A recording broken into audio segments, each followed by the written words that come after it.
بہت سالوں کی بات ہے، ملک خراسان میں بخت شاہ کی حکومت تھی جو بہت نیک اور رحم دل بادشاہ تھا۔ اس کے برعکس بخت شاہ کا وزیر انتہائی مغرور اور بد مزاج شخص تھا۔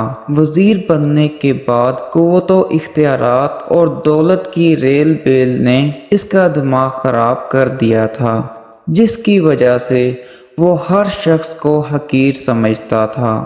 ایک دن بادشاہ بخت شاہ، وزیر اور ان کا خاص ملازم سفر پر روانہ ہوئے۔ وہ تینوں علیحدہ علیحدہ گھوڑوں پر سوار تھے۔ جب وہ ایک صحرا سے گزرے تو اچانک انہیں ریت کے طوفان نے گھیر لیا۔ گرد و غبار کی وجہ سے انہیں راستہ دکھائی نہیں دے رہا تھا، لیکن ملازم نے بادشاہ کا ساتھ نہ چھوڑا اور اس کے ساتھ رہا جبکہ وزیر ان سے بچھڑ گیا۔ کچھ دیر بعد جب طوفان تھما تو وہ دونوں الگ الگ وزیر کو تلاش کرنے لگے۔ کافی دیر کی تلاش کے بعد ملازم کو ایک جھونپڑی نظر آئی۔ جب وہ وہاں پہنچا تو اسے ایک اندھا فقیر بیٹھا دکھائی دیا۔ ملازم نے اس سے انتہائی بدتمیزی سے پوچھا، اندھے، کیا تو نے اس طرف سے کسی گھڑ سوار کے گزرنے کی آواز سنی ہے؟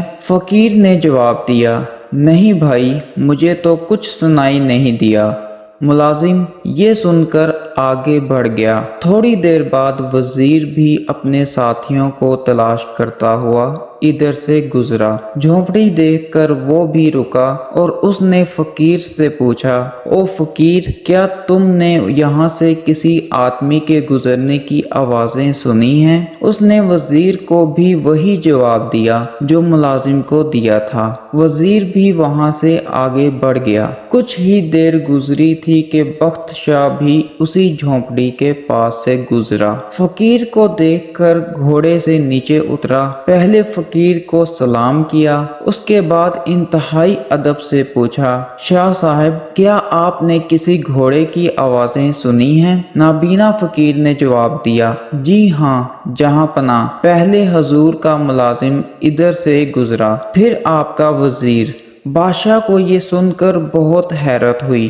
اس نے پوچھا، شاہ صاحب، آپ تو نابینا ہیں، آپ کو کیسے معلوم ہوا کہ میں بادشاہ ہوں؟ اندھے فقیر نے مسکرا کر جواب دیا، عالی جاں، آپ کے ملازم نے مجھے اندھا کہا، آپ کے وزیر نے مجھے فقیر کہا، حضور نے مجھے شاہ صاحب کہہ کر مخاطب کیا، لہٰذا گفتگو اور لہجے سے میں نے اندازہ لگا لیا کہ کون کس مرتبے کا ہے۔ بخت شاہ فقیر کی باتوں سے بہت خوش ہوا اور اسے انعام و اکرام دینے کی کوشش کی، لیکن فقیر نے لینے سے انکار کر دیا۔ بادشاہ فقیر کی جھونپڑی سے رخصت ہو کر محل پہنچا جہاں ملازم اس کا انتظار کر رہا تھا۔ اس نے اسے فقیر سے بے سود انداز میں گفتگو کرنے پر سرزنش کی۔ اس دوران وزیر بھی محل پہنچ گیا۔ بادشاہ نے اسے بھی نابینا فقیر سے ہونے والی گفتگو سے آگاہ کیا،